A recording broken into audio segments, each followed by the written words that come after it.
Hello and welcome to another episode of the Chaos Chronicles. We are back today with Trent. Hello. Today we're going to be doing kind of a smaller case compared to what we've been normally doing. We're going to be talking about the National Forest Killer. Before we get too far into it, though, make sure that you are following us on all of our social media platforms. That will be linked down below. We also do have our email there, so feel free to send us an email and say hi. All right, so we're going to be talking National Forest Killer, which Trent really doesn't know much about. Yeah, I don't know much about this one, so I'm kind of excited both of us are kind of excited and buffs around this whole world and everything. So it's cool when there's a case you don't know much about. Yeah.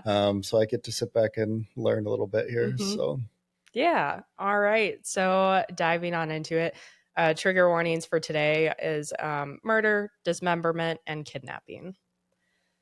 The National Forest Killer was active during a 3-month period in 2007 and 2008. He would target vulnerable hikers in remote national forests, subdue them, and would hold them, drain their bank accounts, and then kill his victims. On October 21st, 2007, John Bryant, age 80, and his wife Irene Bryant, 84, were hiking in Pisgah National Forest in North Carolina. John was a retired engineer and Korean War veteran. Irene was a retired veterinarian and an avid bird watcher. They were married for over 50 years. They lived in North Carolina and were passionate hikers and would often explore local trails with their dog. But today, for whatever reason, they decided to leave the dog at home. On October 21st, the couple drove to the Pisgah National Forest around 2 p.m. and planned on going on just a short loop. Around 2:30, they were ambushed on the trail. Irene was attacked first with a hammer. She was bludgeoned to death and was dragged off the trail and covered in leaves and branches about a quarter of a mile from their vehicle. Irene was discovered on November 10th, 2007. John was subdued with zip ties and duct tape, bound, and was forced into a fort escape. John's card was used to withdraw $300 from an ATM. Video surveillance showed a Caucasian male wearing a yellow rain jacket, and there was a hood that was hiding his face. On February 3rd, a hunter found a human skull in Natalia National Forest in Georgia and was later determined to be John Bryant, and there was a gunshot wound to the head. Really? So Yeah. not even in North Carolina, all the way in Georgia, they found the skull. Yep. Wow. Yeah. Huh. Yeah. So those are our first two victims. Yeah. The next victim is Cheryl Dunlap. So Cheryl Dunlap worked as a nurse at Florida State University Student Health Center. She was 46 years old and a mother of 2. She was reported missing on December 2nd, 2007, when she didn't show up to teach Sunday school. So that's about, 6 weeks after the initial? Pretty close, yeah. It was October 21st. Okay. Yeah. She was reported missing on December 2nd. One day later, her white Toyota Camry was located, and there were search parties out hoping to find her. On December 16th, another hunter and his dog going through the woods of Apalachicola National Forest discovered the body of a white woman who was decapitated, and her hands were also missing. Jeez. Her body was sent to a medical examiner who confirmed that the body belonged to Cheryl. Surveillance cameras showed that Cheryl's card was used at an ATM to obtain cash on December 2nd and 4th. There were 3 separate withdrawals that were made for a total of $700 being stolen. The cameras showed the person making the transaction was wearing a blue and white long sleeve shirt, glasses, and a hat and a makeshift mask. There were also 2 attempted withdrawals that were declined because they went over the daily limit that was set. Authorities went to the public saying that they're looking for the owner of a quote unquote unique looking green truck for questioning in the slaying of Cheryl Dunlap. Did There, they say what made it unique? no, Okay. which let me pull up a picture because I remember looking up a picture. Because you think if you're going to say unique, you'd I want to know. tell why it's unique.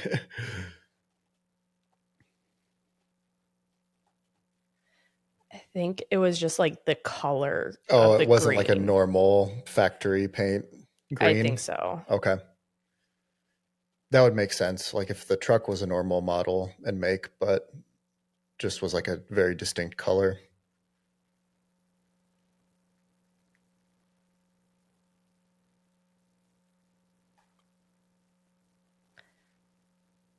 Just have a unique green, Okay. unique green van. And did they say why they suspected that? Like where they saw the van? Was it like related to the ATMs, or was it somebody at one of the national park like forests, or what? I believe for her it was the ATMs. They Okay. saw it in the background of the ATMs. Okay. Um, yes, right here. Yep. So I want to make sure I'm not mixing up my different victims here. Mm-hmm. So there was a still image of the truck that was caught on surveillance camera, but they wouldn't release when the photo was taken. So they Okay. released the photo with this unique green truck Sure. and sent it out to all the media to be on the lookout. Okay. Mm-hmm. It strikes me as just my initial thoughts on this. It strikes me as weird that there's like two different things at play here. There's like very gruesome murders, Yeah. not just so it doesn't seem like financial motive is like the main thing here, because like if it was, you could do something less gruesome if you just wanted to like get rid of somebody and use their card and everything. But I mean, this clearly is like beyond Mm-hmm. even normal horrific murders. It's like psychopathic, like crazy dismemberments and attacking people with hammers and things like that. And the fact that he's not getting that much money out of it either. Yeah, no. I mean, hundreds of dollars here and there. So it's like, I don't know. It seems like there's two weird things going on. Like, A, he needs some money, which he's also risking. That's like the riskiest part of what he's doing, probably as far as getting caught. But then, like, the actual murders themselves are like so heinous and horrific that it Mm-hmm. seems like that's like kind of the main thing going on. Mm-hmm. So I don't know. It's a weird one because usually it seems It like is. it's the motive is like fairly clear one or the other. Either it's just sadistic, horrific murder, Mm-hmm. or it's like pure, mostly financial gain and the murder is a Yep. byproduct. But this is a weird one in that way. Yeah, I know, and I didn't get too far into it because there is an interview with this guy Okay. that he does go in depth. I didn't watch it. I did watch like little clips, but I Hmm. didn't watch the full thing. But they were asked like, was it purely financial? Okay. And he said it was financial. So it's, I don't know. A lot of Yeah. people are like, that's like one of the big questions on Reddit. That's what the interviewer was Hmm. asking. Like, unfortunately, we will never know because we don't live in his head. Yeah. Did they like for the second victim who was decapitated and then had their hands Mm-hmm. cut off too? Did they find those things as well? They find the head and hands later, Okay. but they are not with her body. Okay. Because the only thing I could think of without like it just being purely evil sadistic to do that would be maybe he was trying to hide evidence, because those are the easiest. I mean, you have DNA of course, Mm-hmm. but like beyond that, dental records, and like fingerprints and stuff are Yeah. the easiest way. So maybe he thought he was covering his tracks by Mm-hmm. doing that and it wasn't out of just pure psychopathy, even though obviously the act itself is, so maybe that's why he did it. I don't know. I mean, I don't know. yeah, It now we're kind of getting into the why do killers do what they do? What exactly. and And anyone who has like normal psychology, it's really hard to, we won't understand, yeah, and that's okay. We yes, shouldn't yes. If understand. if either of us understand fully, then we got some issues. So, That would be really bad. yeah. So I think, yeah, I think it just strikes me as an interesting thing for this Hmm. case, that a lot of other cases are purely for the sadistic murder element of it or purely financial. And this one seems like I don't really know what he's doing yet, you know? And that will never really be clear. Okay. Unfortunately, I don't know, whatever. Yeah. Yeah. It never really becomes clear. I mean, because to you and I and other people are like, there has to be a motive behind it. And it has to be something we can understand given our logical Yeah. brains and everything, but Yep. not necessarily. Mm-mm. Okay. It doesn't seem that way, Yeah. at least. And as far as all the research I've done, again, I did not watch the whole interview with him because I think it's an hour and a half. Mm-hmm. Be very I don't even know if it would be interesting to watch. Yeah. I don't know if I want to watch it. That's the thing. Sometimes you watch those interviews with serial killers and with, you know, stuff like that, and you do get like some helpful insights into Yeah. how their brain is working, or, you know, trauma they've had in the past, or Mhm. just whatever's going on. And then sometimes it's just like it's just gross. Yeah, and see that's the main reason why I didn't watch it. I'm like, I don't want to hear him talking about like why he killed, like trying to Yeah. rationalize why he Or did what lie he did. about it even Or worse, yeah, you know, and yeah. then somehow say that like he didn't do it or things like that, you Yeah. know. Yeah, that just makes your blood boil. So Yeah. So I stuck with I got most of my information from the court records. okay. So that's where I'd say 90% of it is coming from, and the other percent is coming from a couple newspaper articles. Okay. So, unfortunately, I'm guessing that there's more cases here. I'm guessing that we're not done with these two groups of victims. We are not. No. Was I done with Cheryl though? Is the question. So we're on the unique green The truck unique and green truck the and the ATM. still images. Okay. So we are still on Cheryl right now. Um,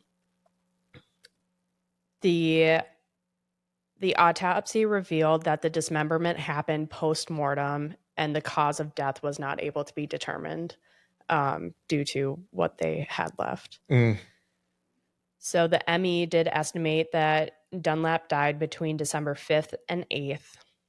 And on January 9th, 2008, about 7 miles from where her body was found, investigators found what they believed were her head and hands in a fire pit.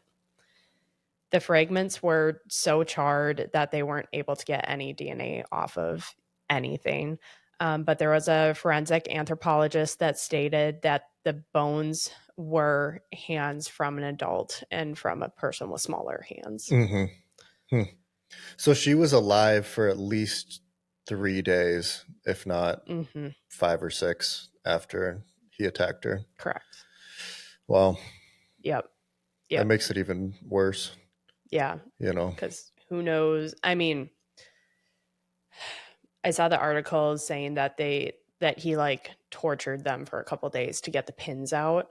The only person that was killed immediately was Irene. Yeah. But And that may have just have been because she was one of two, and so he had to get rid of one, and then he right. still had one to help him with the pin numbers and all that. Yeah. So, jeez. Yeah. Really horrible. Yeah. So we are actually on the last victim. So this is Meredith Hope Emerson.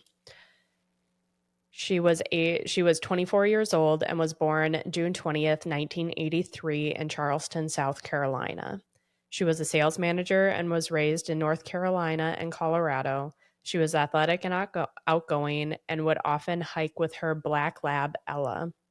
Around 1 p.m. on January 1st, 2008, Emerson parked her Chevy Cavalier in a parking lot near Vogel State Park and started on the Freeman Trail on the Appalachian Trail section in Chattahoochee National Forest. Witnesses state that they saw Emerson with her dog off leash and then an older man with his dog were following her. So there were a lot of witnesses for this specific one. Mm. On January 3rd, 2008, investigators located Emerson's vehicle and found a water bottle, dog leash, and a police baton. Shortly after, Ella, her dog, was found wandering in a nearby parking lot and was safely returned to her family. Later that day, Emerson's car was found, and items were found that had her blood and DNA on them. On January 5th, 2008, investigators found several of Emerson's personal items inside a gas station dumpster that had bloodied clothing, wallet, driver's license, bloodstains, seatbelts, and a University of Georgia ID. That's not a good sign. Not a good sign. No. So on January 3rd, 2008, Union County Sheriff's Office released sketches of a suspicious older man with a red dog. The sketches came from a hiker that saw the male trailing Emerson. The media released his picture, and a prior employer tipped police off that this could be Gary Hilton. On January 4th, around 3 p.m., Hilton was stopped at a gas station near Atlanta.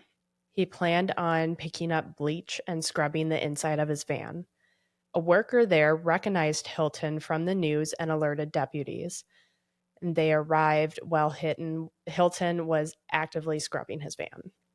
And this is the 911 call that I was telling you about. In that missing woman case is at this Chevron gas station on Ashford Dunwoody. The van is here. The dog is here. The red dog. I know it's him.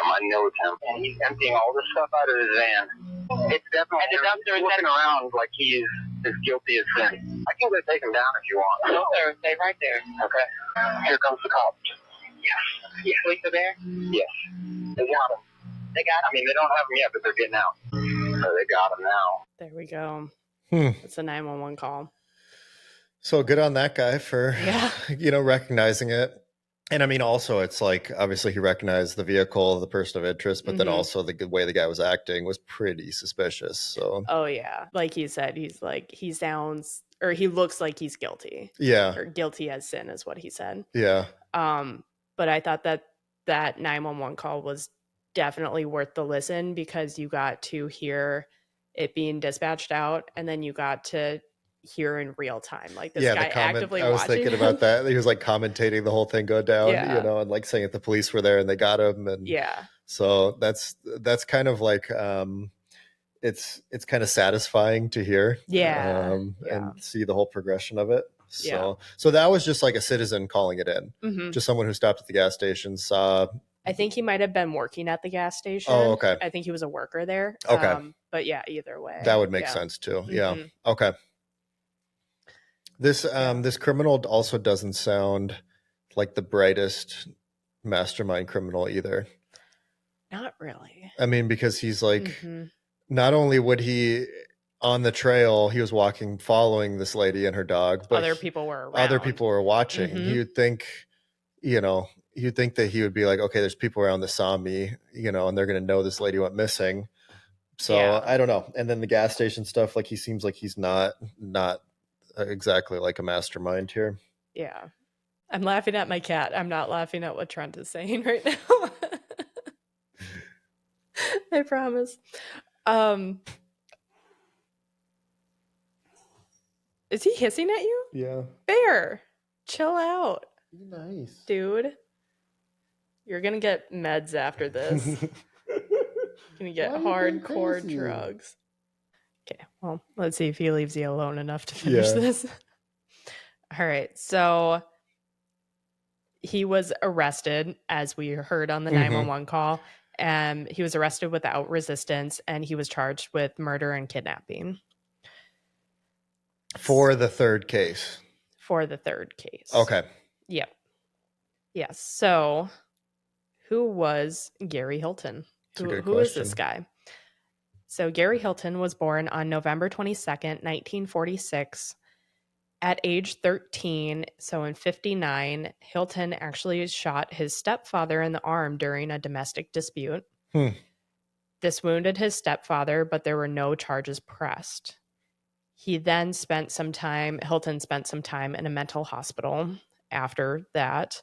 But it sounds like nothing really came of any of that. Yeah, and I mean, that certainly, it's easy to say, oh yeah, he was already violent at a young age, but who knows the situation? I mean, I couldn't find anything on it other than this is what happened. Yeah, I mean, he might have been protecting himself. He might have just been crazy. We don't really know, so it's hard to say who was, Exactly. what was going on with that. There was no charges, so there was Yeah. no Yeah. real case made.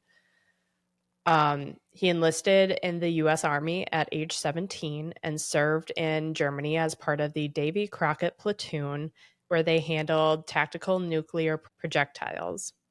He went under basic airborne training and got his GED.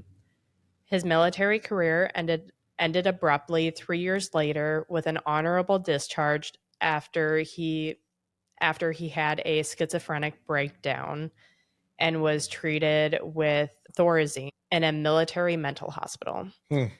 Thorazine is an antipsychotic medication, and it's also called chlorpromazine. Chlorpromazine. There we go. Chlorpromazine. I struggle with medication names. So there's a history with him of mental illness too. So he does have mental Okay. illness. Yep. Okay. This episode was the beginning of many mental health struggles for him. He then led a nomadic lifestyle across Georgia and Florida. He held jobs like roofing, chauffeuring, and insulated walls. He also had 3 brief marriages, the first of which lasted 2 years, the second lasted 1 year, and the last only lasted 7 months. Once in his 60s, he lived in a green van with his golden retriever and would drift through national forests. He did have some run-ins with the law. In 73, he had a DUI and his license was revoked. In 83, he was convicted of carrying a gun without a license and a drug charge. In 87, he pled guilty to theft and marijuana possession. He was arrested in 95 for stealing books, and in 2005, he was cited for abandoning his van, and a warrant was entered into a database. So that's what we know about Gary. So I mean, it sounds like he had a tough go of it just with his own mental health struggles and everything. So I mean, and that, like, when you read the biography, like, I kind of feel bad for him in some ways. I mean, obviously it doesn't give you the right or the excuse to do heinous things, but I do feel bad for him that he struggled. He got honorably discharged from the military, but then obviously struggled to, like, find a career, to hold down jobs, to have any meaningful relationships that lasted longer than a couple of years. So I mean, I do feel bad for him in that way, but also it's a little harder when you know what he did. I know. I remember listening to a podcast episode, and they were saying, like, you can be sad for, like, the child or the younger version of them and still hate them for what they did. Exactly. Yeah. And who knows, like, if he had trauma growing up, or if it was just, mental health was like a genetic issue that he had, or just who knows how it developed in him. But I mean, I feel bad for anybody who goes through that. It's just the outlet is not to hurt other people. So. Right. Yeah. Okay. So now we're going to the trials.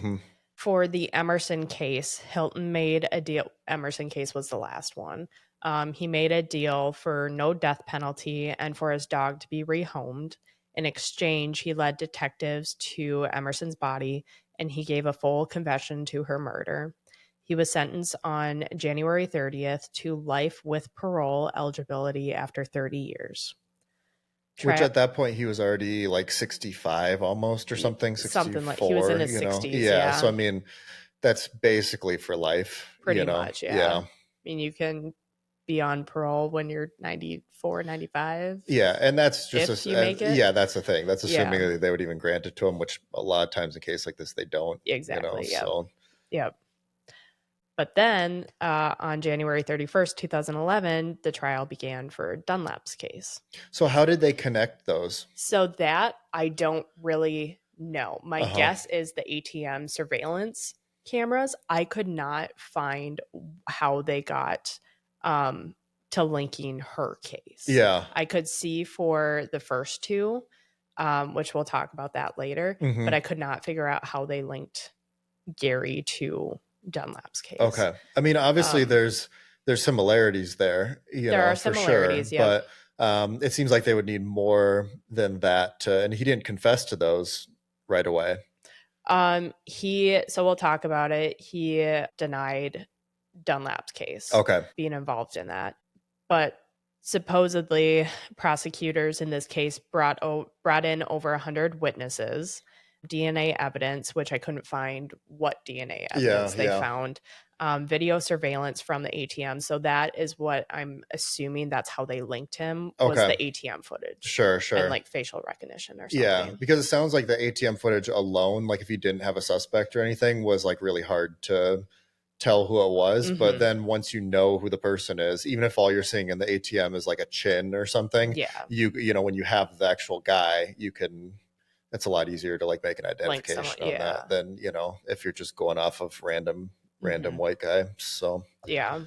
On February 15th, Hilton was convicted of first-degree murder, kidnapping, and grand theft auto on the Dunlap case. The jury voted 7-5 for the death penalty on February 22nd, and he maintained his innocence even after the trial ended.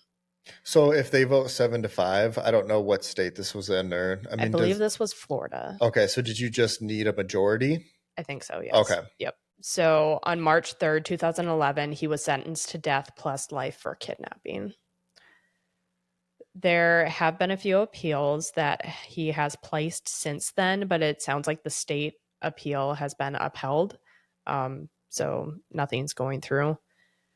They tested for DNA evidence in his van, and they found strong matches to John Bryant.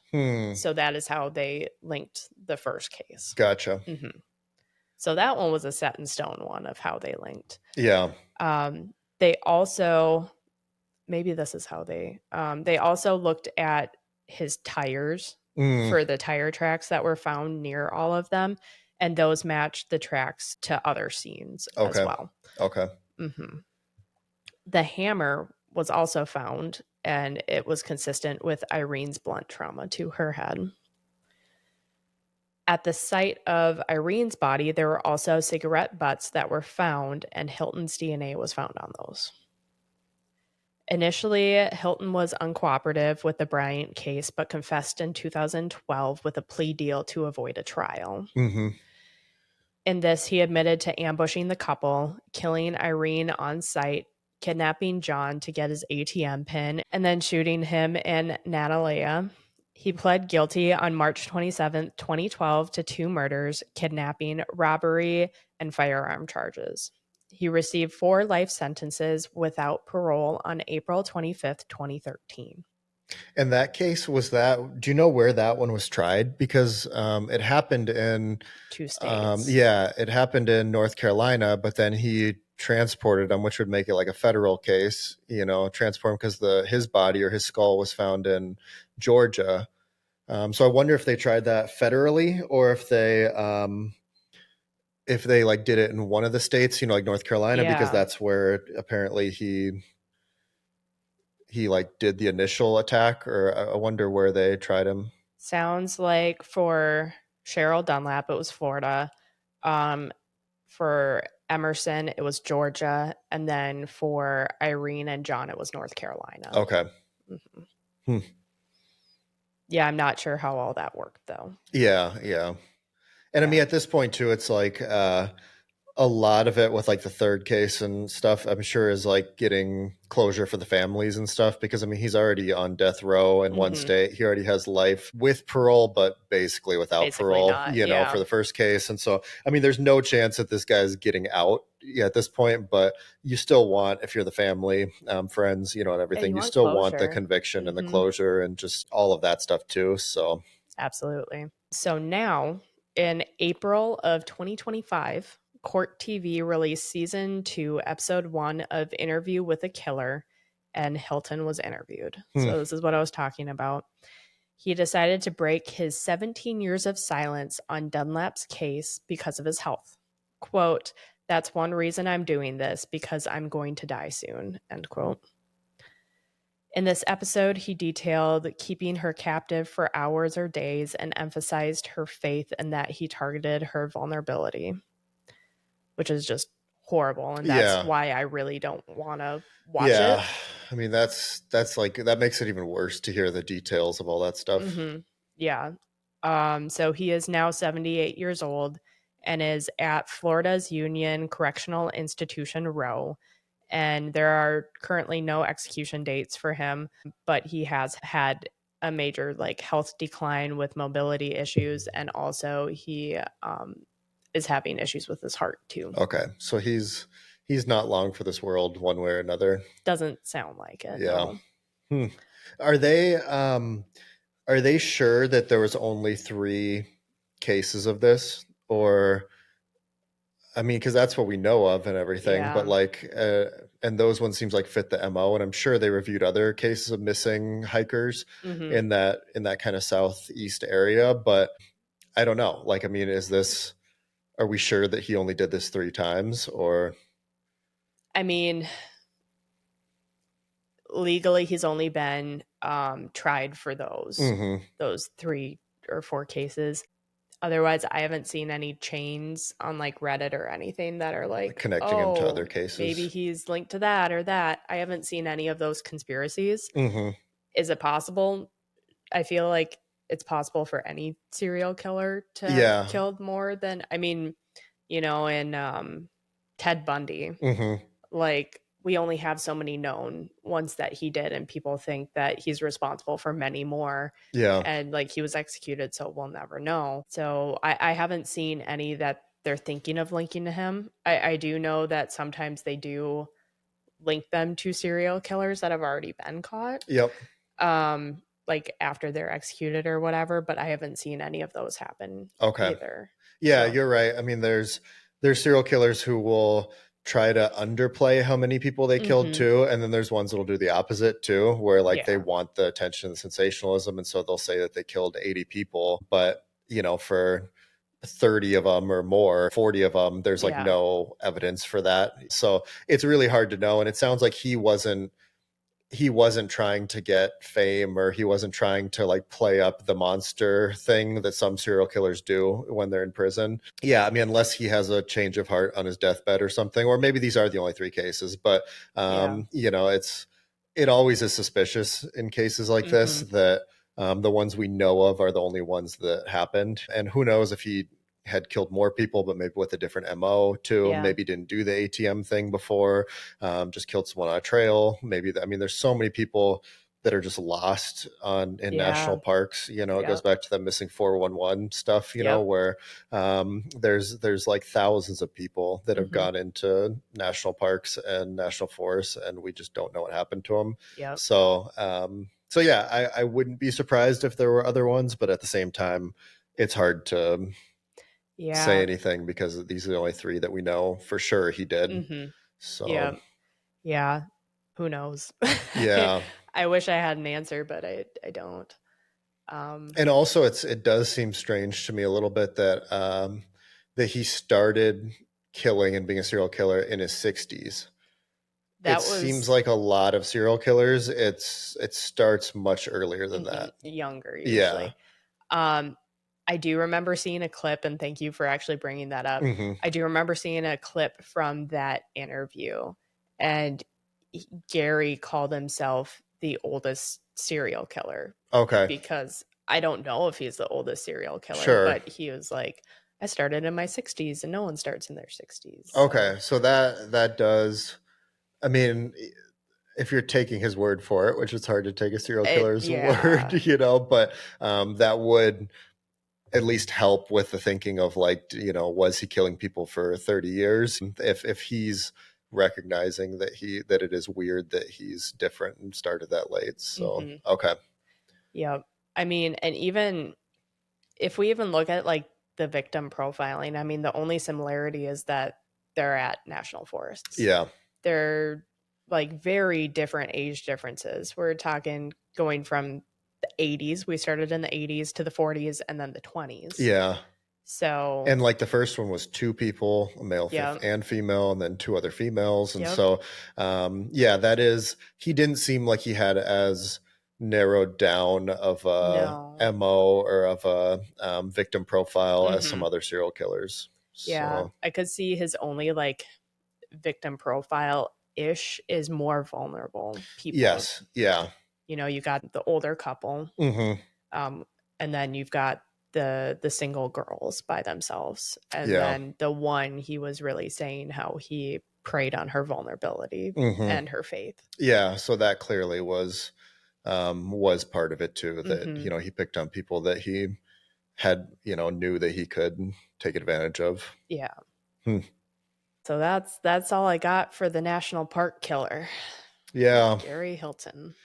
Yeah. I mean, that's a disturbing one. I'm glad they caught him, you know, Relatively quick yeah, too. you know, Yeah. for serial killers. I mean, he could have kept doing this forever. It also does sound like he was a little sloppy in some of the ways he was doing Yeah. things, which, you know, is good because that means I'm that, glad. you know, he was Yeah. caught after 3 horrible cases versus Yep. 10 or 20. I love when they mess up doing something I stupid. know. I know. I can't remember who it was. Maybe it was like Joel Refkin or something, but he got caught by like some traffic violation, a simple traffic violation, Yep. and there was a body of one of his victims in the back of the truck. There's a lot of those where like they have no idea who the killer is, Yep. and sometimes they get away actually too. Yeah, Sometimes they either escape, like flee the police and get away, or like the police like don't, like they saw ropes in the back and they saw, you know, a Yeah. little bit of blood, and the person explained it as they were hunting and they tied up a deer, and you know, Yeah. but like it's amazing how many serial killers do get pulled over and there's like suspicious stuff in their car. Yeah. Which, I mean, it makes sense. People do get pulled over, but most people it's like, okay, you know, stop texting, slow down, don't run a red light, stuff like that. But these people, I mean, obviously there's usually some evidence, somewhere, not always, but some evidence in a car or whatever. So Yeah.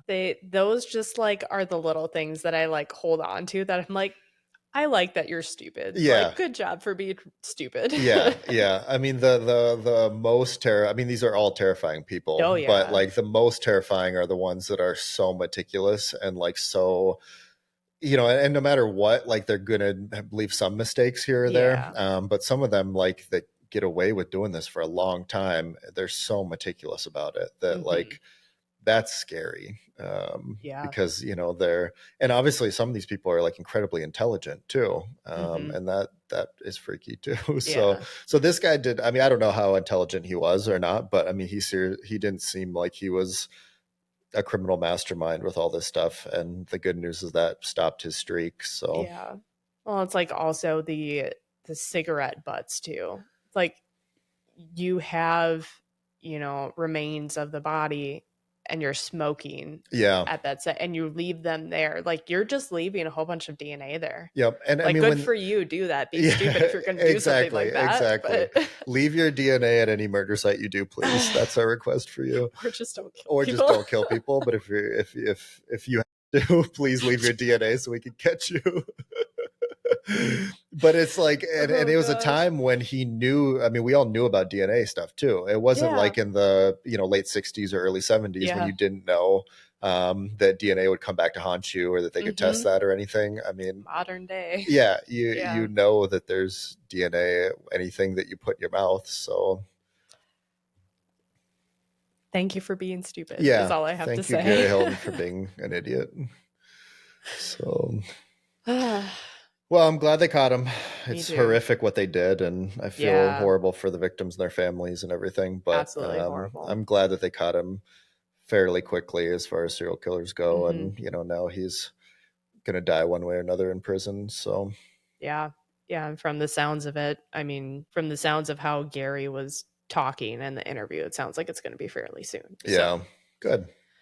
Yeah, but that's all I have for today. Thanks for hanging out with us. Make sure that you're following us on all of our social media platforms. Once again, they are linked down below in the description. Feel free to send us an email or comment down below. Have you heard of this case? What are your thoughts on this case? Otherwise, we will see you next time. Bye. Bye.